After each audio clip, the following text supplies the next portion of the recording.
রাজ্যের বর্তমান মুখ্যমন্ত্রী মাননীয়া মমতা ব্যানার্জি রেলমন্ত্রী থাকাকালীন আপনারা জানেন 2009-10 রেল রাজ্যের বর্তমান মুখ্যমন্ত্রী মাননীয়া মমতা ব্যানার্জি রেলমন্ত্রী থাকাকালীন আপনারা জানেন 2009-10 রেল বাজেটে পাঁশকুড়া থেকে ঘাটাল 32.8 কিলোমিটার রেল লাইনের স্যাংশন করিয়েছিলেন। এর পাশাপাশি আরামবাগ থেকে ইম্পালা এবং ইম্পালা থেকে ঘাটাল এই রেল প্রজেক্টগুলোতেও কিন্তু অর্থ বরাদ্দ হয়েছিল, কিন্তু পরবর্তীকালে বিভিন্ন অজ্ঞাত কারণে কেউ কেউ বলছেন জমি সংক্রান্ত কারণে কিন্তু রেল প্রজেক্টগুলি বন্ধ হয়ে যায়।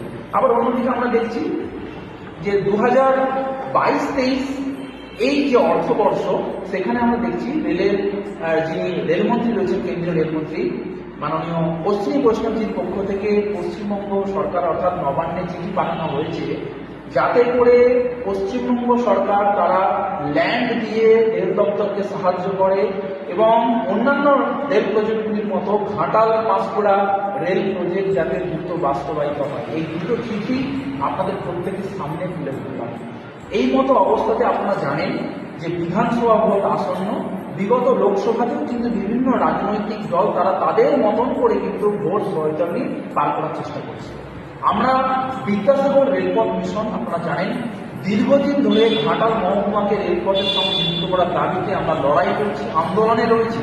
আমরা কলকাতা থেকে শুরু করে দিল্লি, কলকাতার garden bridge, fairly palace, south eastern railway, eastern railway এবং দিল্লির যে নির্দিষ্ট রেল দপ্তর রয়েছে, প্রধানমন্ত্রী দপ্তর, রাষ্ট্রপতি দপ্তর, বহু জায়গাতে আমরা কিন্তু লক্ষাধিক মানুষের ঘাটাল মহকুমার মানুষের গণস্বাক্ষর পৌঁছে দিয়েছি।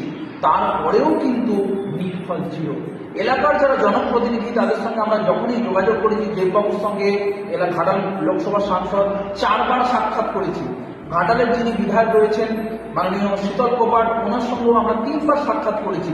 এছাড়াও আরামবাগের সাংসদ মাননীয়া মিতালি বাগ, আরামবাগের বিধায়ক থেকে শুরু করে আমাদের দাসপুরের বিধায়িকা, চন্দ্রকোনার বিধায়ক, আমরা প্রত্যেকের সঙ্গে যোগাযোগ করছি যাতে করে ঘাটাল মহকুমা দ্রুত রেল পাই এবং ওনাদের বক্তব্য আমরাও আছি পাশে, আমরাও চাইছি রেলপথ, কিন্তু আদতে নির্ফল জিরো। এমতো অবস্থাতে বিধানসভা ভোট আসন্ন।